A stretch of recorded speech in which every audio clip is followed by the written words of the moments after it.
बंधुगण आजिकल बहुत लोक अच्छा जो मानकर आंठुगंठी बिंधा और शिर कमजोरी चलाबुला करें और हाथ गुड़ा को हलैबारे कष्ट अनुभव करती। आंठुगंठी धरवा और शिर कमजोरी हेबा कमर जंत्रणा अनुभव करने साधारणतः पेटर थिबा गैस प्रॉब्लम होता है। तेबे आसंतु जानिबा घरे थिबा केउ केउ सामग्री रे एही रोगर उपचार करि परिबा। किंतु ताहा पूर्व मु आपण माननकु कहि रखिबी जदि आपण माने एजाई आम चैनल को सब्सक्राइब करनांती ते वीडियो तळे थिबा सब्सक्राइब बटन ऊपर क्लिक करी आम चैनल को सब्सक्राइब करनियंतु एवं पाखरे थिबा नोटिफिकेशन बेल ऊपर निहाती क्लिक करंतु।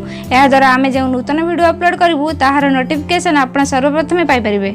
प्रथमतः आपण एक सस्पेन रे 1.5 ग्लास पानी को गरम करी सेथिरे 1 चमच जुआणी एवं सेथिरे 2टी तेजपत्र पकाई याकू सेते पर्यंत फुटांतु जेते पर्यंत आपणकर 1 ग्लास पानी होई न जीवो। एबे देखंतु पानीटी संपूर्ण भाव में फुटी सारी सेथिरे तेजपत्र और जुआणीर भल भाव में मिश्रण हो सारी। एहा पर एही पानी को 1 ग्लास को छाणी दियंतु एवं एथिरे 1 चमच गुड़ को मिश्रण कर दियंतु। एहा को भल भाव में मिसाई दियंतु। एही ड्रिंक को आपण केतेबेले पीबे जानिबा निहाती जरूरी।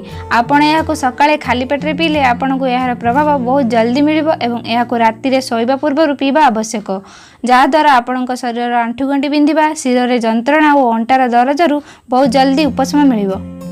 जदि भिडियोटी टिके भी भल लगी थाए गोटे लाइक करंतु एवं एमिति प्रकार वीडियो देखिया पई आम चैनल को सब्सक्राइब करंतु। तेबे बंधुगण आज पई एतिकी, पुणी देखा हबो एक नूतन सुंदर अध्याय सह। धन्यवाद।